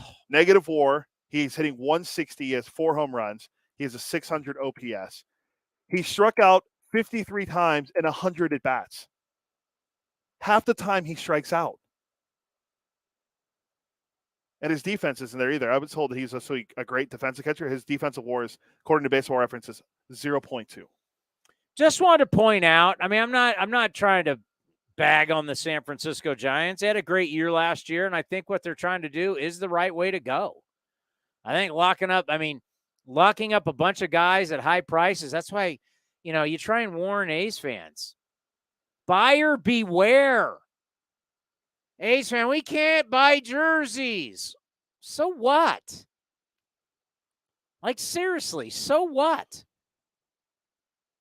To me, that like who do you want to buy a jersey of? Who is the one guy that has gotten away that, man, he would have sold so many jerseys. Oh, this guy this guy that. Who? I can think of one guy. I think we're thinking the same guy, maybe. One guy. Actually, there's 2 guys. The rest, you were so desperate just to love somebody. So desperate. Oh, Sonny Gray. Re-sign Sonny Gray long term. No. There are so many guys who do not warrant a long-term signing. It's unbelievable. Are we both thinking of Donaldson? I'm thinking of JD and Olsen. Yeah, Olsen. Olsen, You sent me something about Olson that's pretty. I'll tell you what. Yeah, Matt Olson. If you don't know, and I didn't know, just doing my Sunday research, Matt Olson is chasing a number that I didn't realize harder to do than 60 home runs. You've had Barry Bonds, Babe Ruth, Roger Maris, Mark McGwire twice, and Sammy Sosa, what, 3 times? 3 times, yeah. Hit 60 home runs. Did you know, baseball fans, that it is tougher to hit 60 doubles in a season than it is 60 home runs? What? I didn't know that. You had Earl Webb in 1931 with the Red Sox. At age 33. 67. George Burns, not the actor smoking cigars till he was 100 years old, did it for the 1926 Cleveland. Would they have been the Spiders then, or were they the Indians then? Spiders might have been at the that was like the turn of the century. Yeah. Joe Medwick. Which I believe Medwick's the last guy to hit for the Triple Crown in the National League. 1936 Cardinals hit 64. Hank Greenberg with the Tigers in 1934, 63. Paul Wainer for the Pirates in 1932, 62. And Charlie Gehringer for the 1936 Tigers had 60. And nobody. Did you not get the significance of that list? No one's done it since the late 30s. 1936 is the last time someone has had 60 doubles in a season. We've seen a couple close calls. Todd Helton had 59 in 2000. That's a close call. Nick Castellanos hit 58 in 2019. That's when he went from the Cubs to these guys had no idea how close to I bet they had no idea how close to history they were. Carlos Delgado hit 57 in 2000, the same year that Helton did it. And then if we're going to go Jose Ramirez had 56 in 2017. Nobody since 1936 has had 60 doubles. And our guy, Matt Olson, is on pace. And Truist Bank Park, is that what it is? Truist Park, I believe. Truist Park? They don't put the bank in there? I think it's just Truist Park. It is, Truist Park. Truist Park is not known as a doubles haven. I mean, think about when Jed Lowry had 49 doubles for the A's. That just seemed like an extreme amount. Of course, it's an Oakland A's. It's the Oakland A's record. Is it the overall athletics record for most doubles in a season? I should know this because I had to report on it constantly. It's definitely the Oakland A's most, which was a ton. 53, it looks like, is the record. Who did it? Al Simmons. Hall of Famer? Yeah. 53 in 1926. Where were you at in 1926? 1926, I was covering the, 49 doubles for Jed. That was a ton. I mean, Jed is an extra base hitting machine. Giambi had 44 one year? Jason Giambi, look up Giambi. Yeah. I want to say Giambi had 44 one year. That's a ton of doubles. Like I told the first guy, I'll look up Giambi. Then the first guy I thought of that hit a ton of doubles was another first baseman. 47 for Giambi. Excuse me, Jason Giambi. I slighted you. 47. Jed beat that with 49. That's a boatload of doubles. And you're talking Matt Olson could have 60 on the year? 60? Former Blue Jay Lau Overbay hit 53 in 2004 as a first base. I remember he was a doubles machine. 53, 34, 46, 30. High 30s all the time. This is your pilot speaking. I would do a steroid check on that guy. He didn't hit a lot. His high career in home runs was 22. We noticed during this time that here on Southwest Airlines that during the early 2000s, a lot of guys had crazy numbers.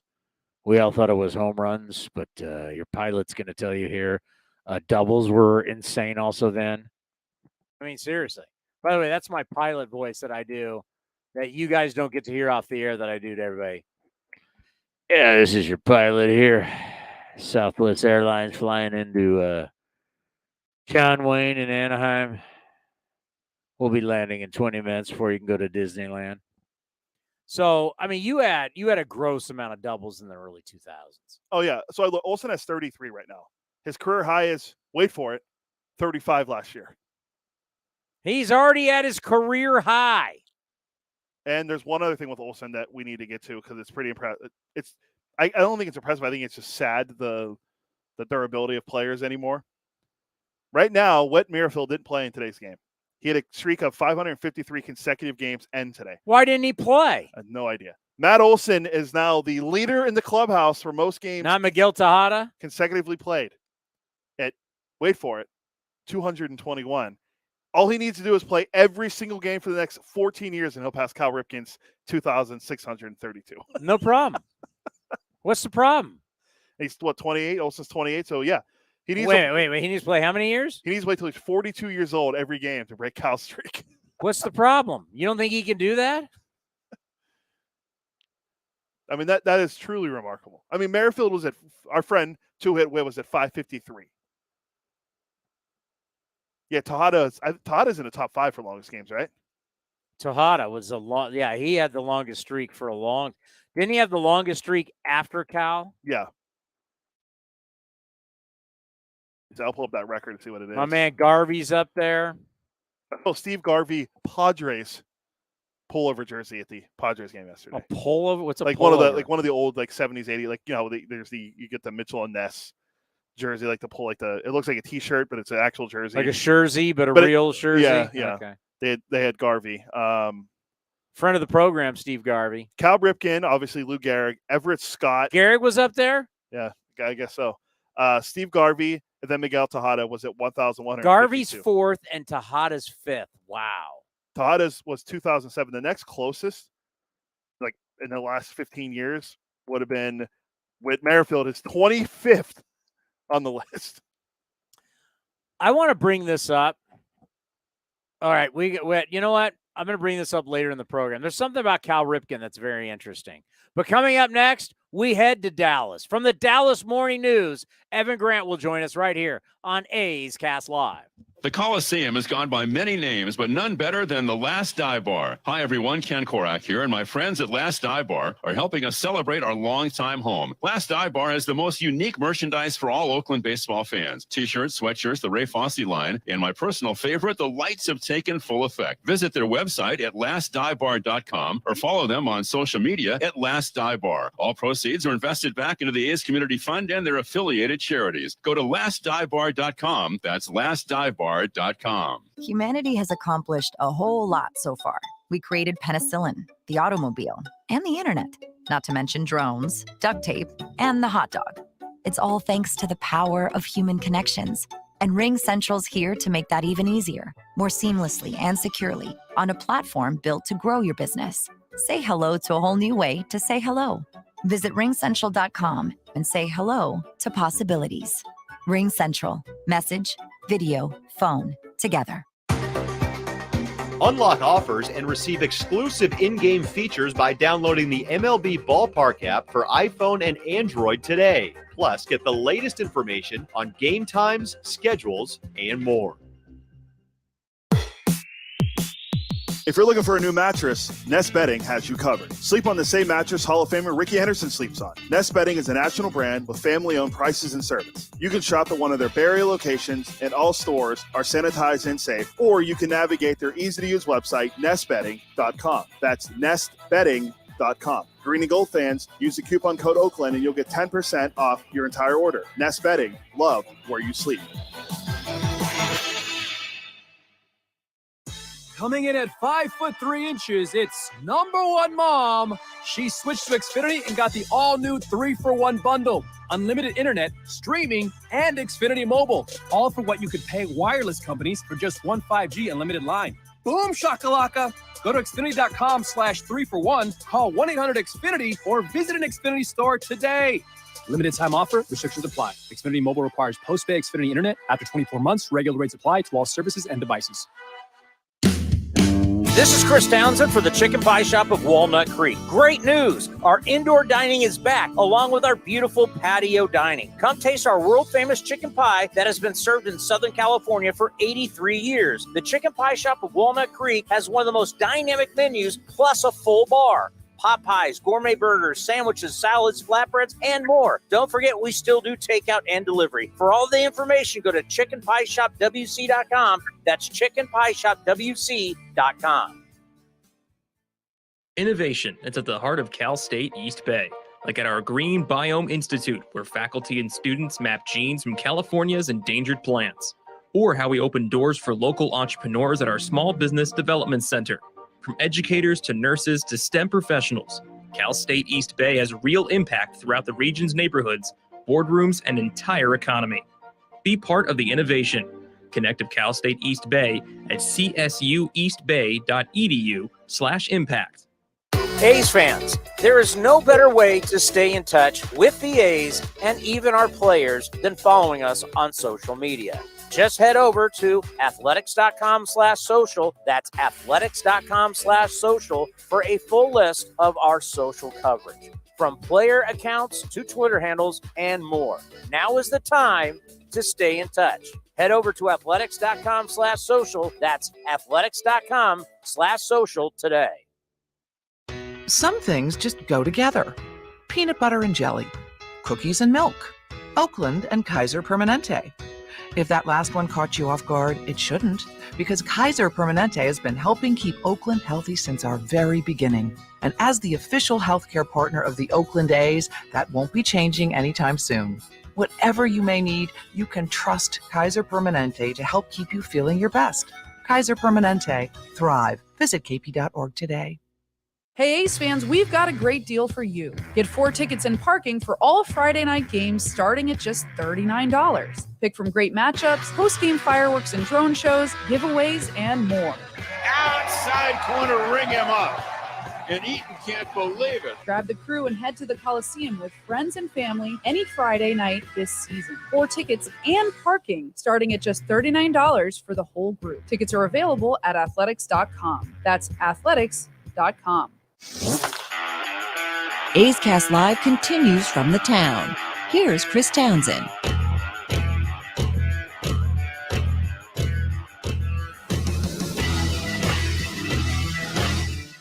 Evan Grant from the Dallas Morning News is going to join us.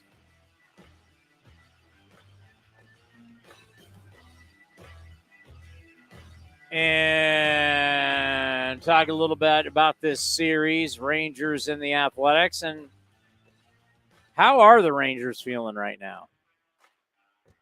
I mean, if you're the Texas Rangers and you're 39-44, you're 16 games out. You had a good weekend. You took 2 out of 3. You're 4 games out of the wild card. I mean, this is the thing. I mean, going back to, do I still have Bob Nightengale's tweet up? You got a lot of teams still in it. And this is why baseball added all of these wild card. That's why there's 6. That's why there's 6 playoff spots. Had a caller the other night on the Clubhouse show, said you should go to 8. I like that idea. 8, put 16 team in it, make it a true tournament. I was always in favor of this. What are we at now? 7? Yeah, I was always in favor of doing the extra. We're at 7 or 6.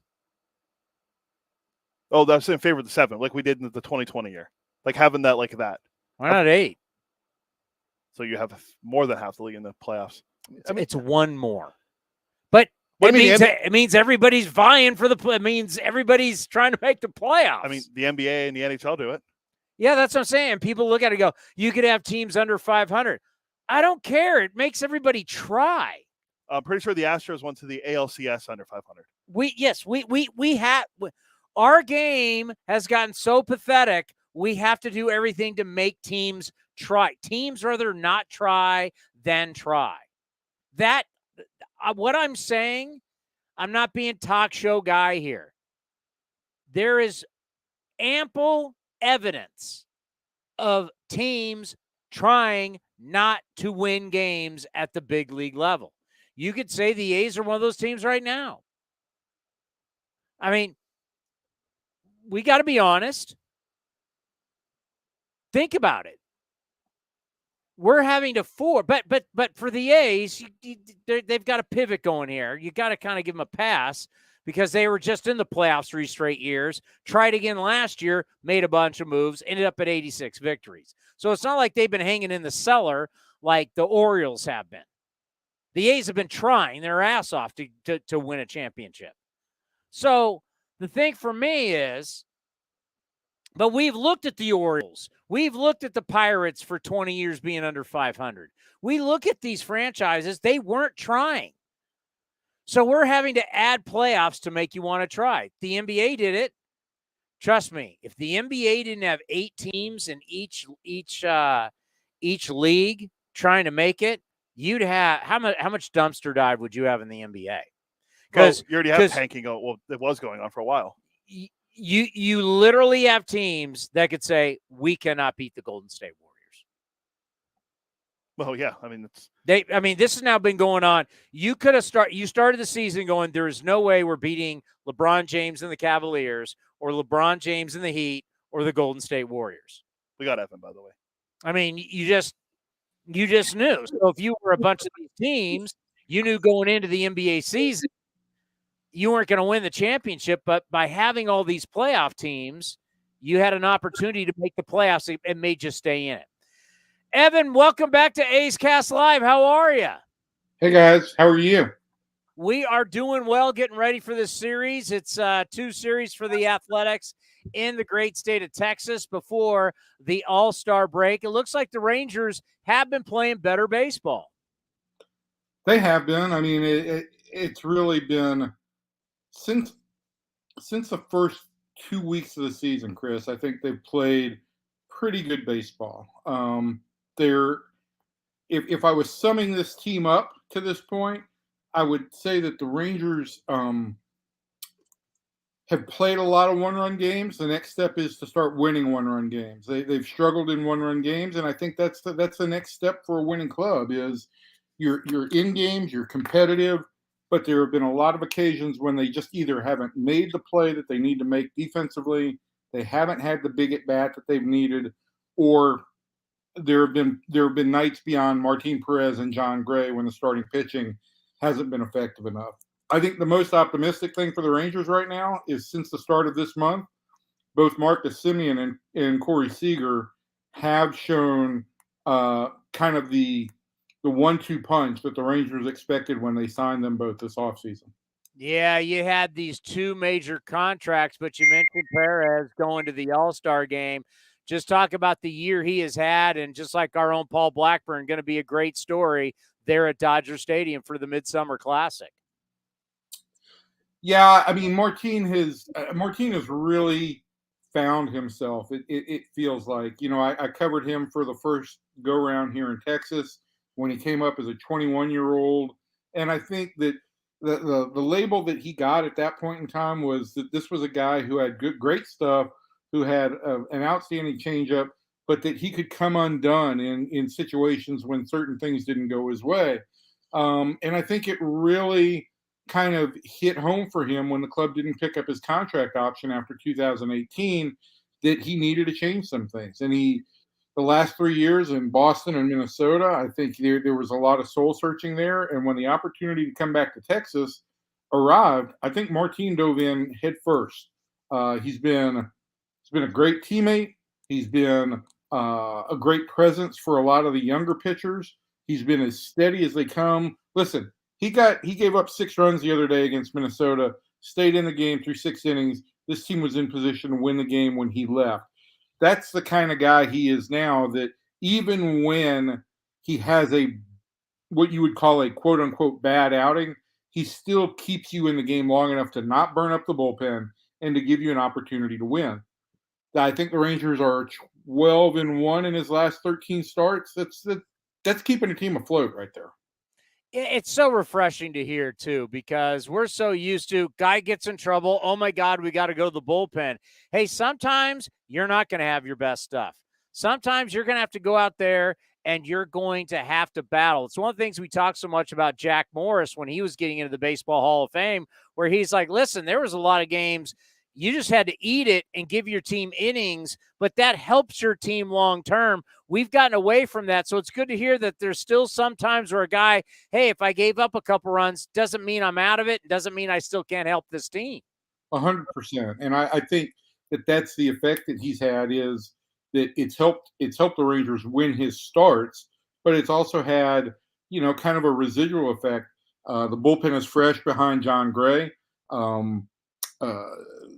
There have been opportunities recently where the Rangers have had to use bullpen games behind these two guys, and they've been more competitive in those than they were earlier in the year. But I just think that overall, Martin has just come into a point where he just, as he said yesterday when he was talking about the All-Star berth, that he had to really figure out who he was. And I think that's a huge process for a lot of guys. It comes slower for some guys than others. He's 31 years old now, 10 years into the big leagues. There's still plenty of career ahead of him. And what he's shown this year is the kind of pitcher I think the Rangers believed he would be when he first came up. When the Oakland A's fans look and they see the deal that Seager got and the deal that Marcus Semien was able to sign, and you know how much we love Marcus Semien, a Bay Area kid, and just the nicest human being. We love him and wish him nothing but the best. But A's fans, they always want to keep their players. They want to sign someone long-term. They want the new ballpark. They want to sign a big free agent. They would love to have that. And you always say, a lot of these big contracts don't always work out. Some do, but a lot don't. When you look at the deals so far, how are Ranger fans feeling about the Seager and Semien deal? Well, I mean, I think it's kind of like the political landscape in America right now, right? I mean, it's about 51-49. Either way you want to make the argument. There are people who know that this is a long-term deal for the Rangers, and there are people who want to see results right away. This team didn't sign Marcus Semien and Corey Seager expecting to go to the World Series in 2022.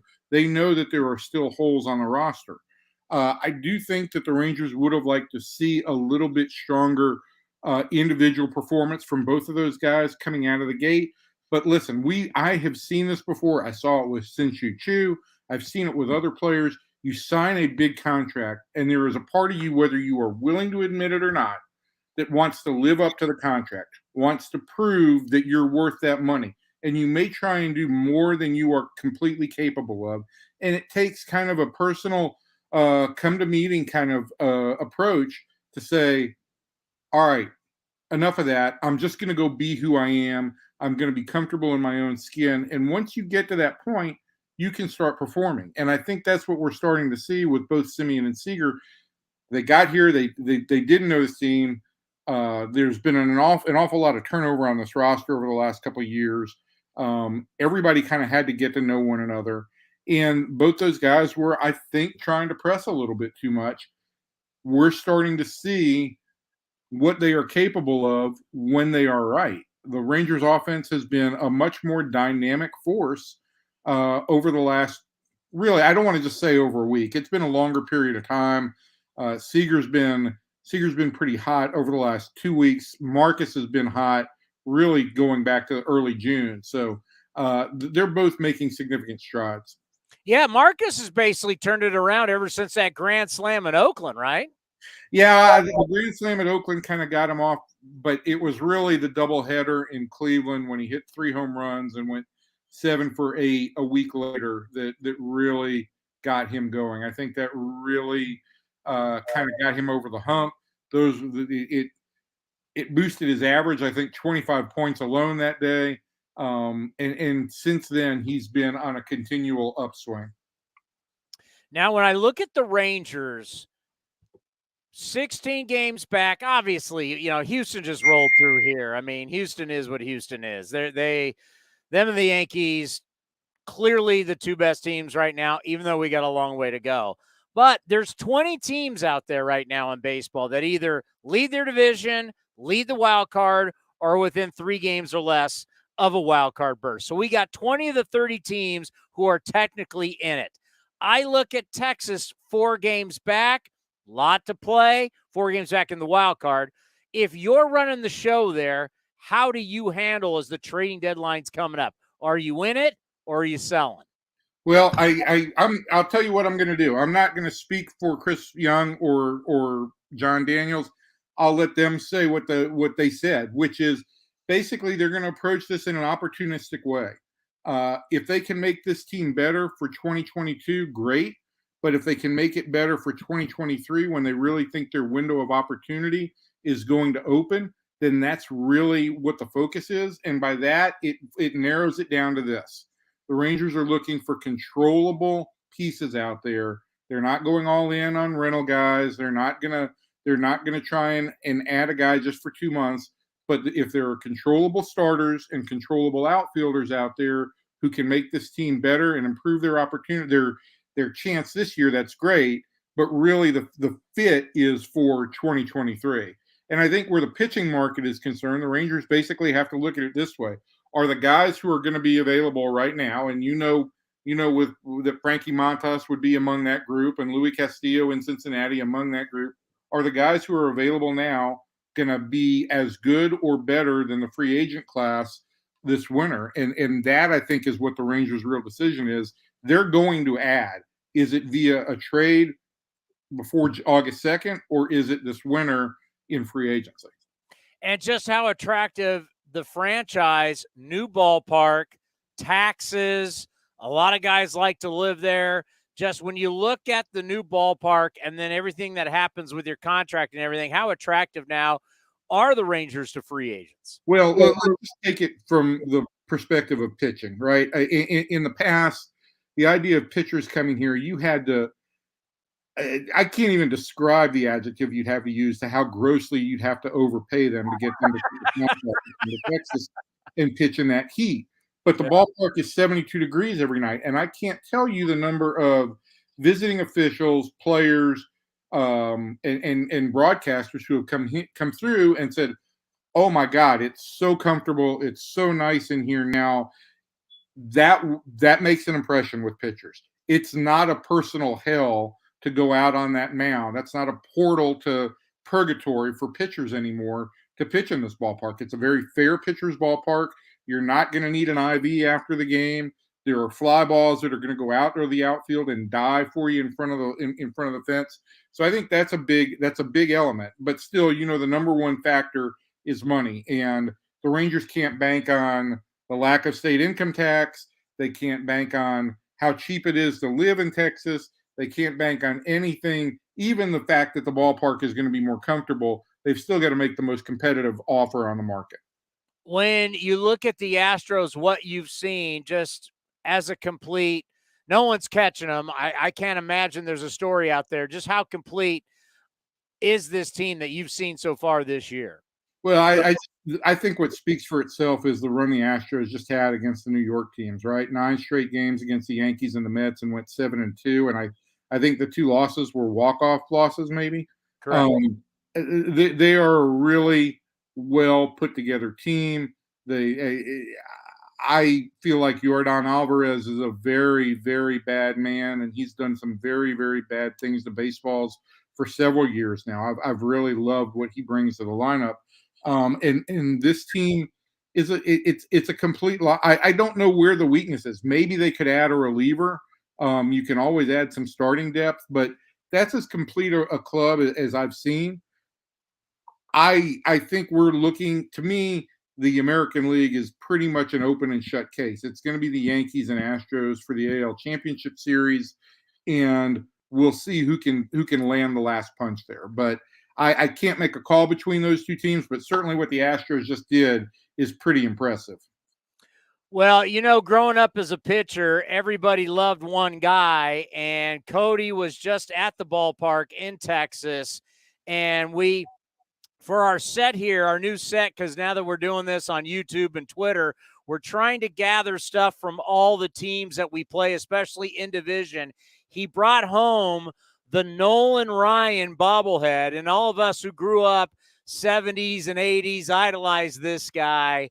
Nobody better. I actually was such a big George Brett, Nolan Ryan fan, Evan, growing up, that I went and saw them get inducted into the Baseball Hall of Fame back in 1999. So we got Nolan, our favorite here, on the set representing the Rangers. Just what is his relationship still with the Rangers? I know he's still with the Astros. I mean, he's a Texas god. I think he's even in the Cowboy Hall of Fame in Texas. But where is the relationship with the great Nolan Ryan, the Express, the Hall of Famer with the Rangers? Well, a couple of things. First of all, that bobblehead that's the old school Nolan Ryan bobblehead. And each year, pretty much the Rangers find some reason to give out a Nolan Ryan bobblehead. I've got about 6 different Nolan Ryan versions here, but this one is in commemoration of the 50th anniversary of the Rangers' first year. So congratulations on that one. We'll try and get you another Ranger bobblehead at some point in time that's a little bit more. Help us add. We'll help you. We have Safeco Field here, the snow globe, Safeco Field. There you go. Listen, Nolan has ended his relationship with the Astros.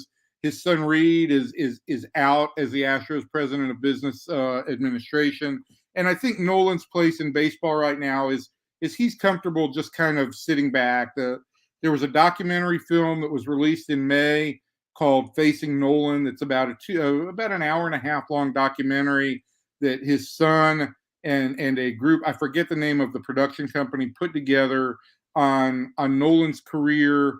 And it really, once again, gives insight into who this guy is, who is just an incredible competitor and just a very decent human being. And the Rangers the Rangers and Nolan have had this kind of come and go relationship.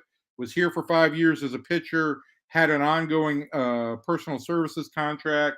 Then he went to work basically for the Astros for a while and had the minor league club, the Round Rock Express, which was the Astros affiliate. Came back to the Rangers as an executive, spent about 7 years here. Round Rock became a Rangers affiliate, went back to the Astros, and now Nolan really doesn't have a relationship with any team. Round Rock is back in the Rangers family of minor league affiliates, though, and I think the relationship with the Rangers and Nolan is growing again. He was here at the end of May for the first public airing of that documentary and did a Q&A on the field. Seemed to be really happy with where he is right now, and that's being a grandpa, a rancher, and comfortable with his place in baseball. And I will say, I'm not sure when it's going to be released on like Netflix and streaming platforms, but Facing Nolan, it's for the hardcore baseball fan, it's not going to break a whole lot of new ground. But if you're a baseball fan, you'll enjoy it. If you're a Nolan Ryan fan, you'll love it. And it's just a nice story about a nice guy who's etched an incredible career in baseball. It truly is amazing. You know, I grew up in San Diego, so it was always like, hey, you don't know how much longer Nolan's going to pitch, so he's coming in with the Astros, and just year after year after year. Then we started going up to watch him in Anaheim because, this could be Nolan Ryan's last year with the Rangers. I went through that like my entire, growing up into my teenage years, even into college here in the Bay Area when I went to San Jose State, and I'm now not watching Nolan Ryan as a Ranger take on the Oakland A's. So I used to see him in San Diego, then I'd go see him in Anaheim, then I saw him here. It's like my whole adult life, Nolan Ryan was on his last leg, and he just kept on pitching. It's truly amazing.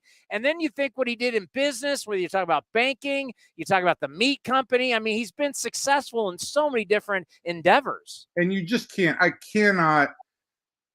can't properly underscore what he means to people here in Texas. Whether you're an Astros fan or whether you're a Rangers fan, you probably – particularly if you're of a certain age, have a Nolan Ryan memory.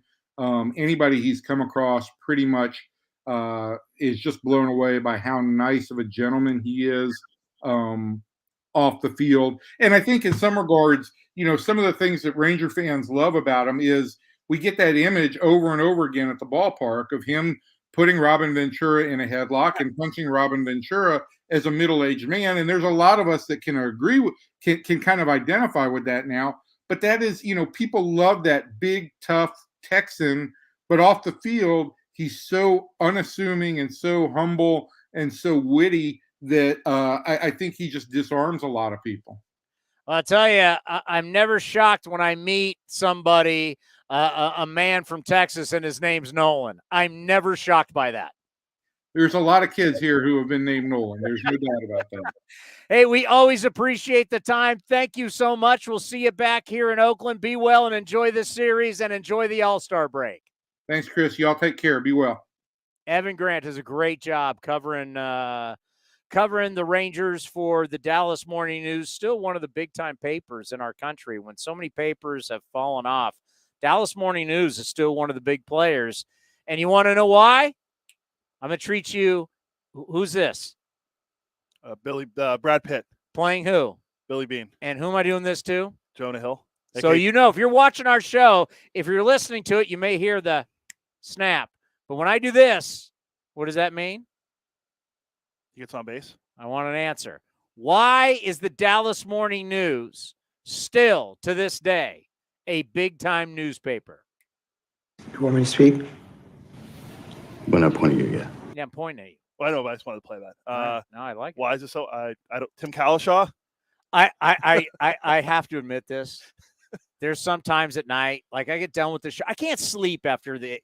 Do you think I get all wired up for the A's Clubhouse show and then can just go to sleep? This year, maybe, but any other year, no. No, I get off. I can't sleep, so I'll get in bed and I'll do. I so many times get into Moneyball dumpster dive into the into just the little videos they've cut up. Oh yeah, on YouTube they're great. Oh, they're great. They're great. I like a guy with a little hair on his ass. The Scouts are the best. Scott Hatterberg. Who? Hatterberg. Exactly. Sounds like an Oakland A already. Sounds like an Oakland A already. Why is the Dallas Morning News the best? Or why are they still around? It's the Dallas Cowboys. People, you don't understand. Like I've said for years, hey, listen, A's need to be relevant when the Raiders and the Niners start. And then after that, the Warriors are going to start. Now, even though the Warriors will be, Warriors start what, November when? What do you mean? People are talking about Summer League. Yeah, but they're going to start like late October. They're going to start playing games preseason. Yeah, October. You got to be relevant. When you're in a big market, you got to be relevant when the other you have a window of when you are by yourself. The A's and the Giants have this window. You're by yourself, you better be good. And if you think our window is one that closes up fast, try being in the same parking lot as the Dallas Cowboys. So what do they call that? It's Jerry World? I was about to say the Death Star, but that's the Raiders. AT&T Stadium. So here you have AT&T Stadium, right? And there's a massive parking lot around it. And then over here is the Ranger Stadium. And in between is what we talk about, the Texas Live, which is a cool place. It has a bunch of restaurants, bars where people can go. They've built a hotel there now also. But over here is Jerry's World. Over here is the ballpark. You can see each other. You can see from the Rangers ballpark. What the hell is it called? Globe Life Park. Globe Life Field Park. The old one was Globe Life Field. Let me look. I've been to the old one. I confused even when I was there. Looks like it's Globe Life Field. All right. Globe Life Field is my phone where the Rangers play. Jerry's World's right here. They're basically in the same parking lot almost. And you can see them. I mean, you can walk. People go to Texas Live, which is the bars and everything right here. They walk to the football stadium. Let me tell you something. If you're not relevant by football season, it's like you don't need to exist after that. Because it's all Cowboys.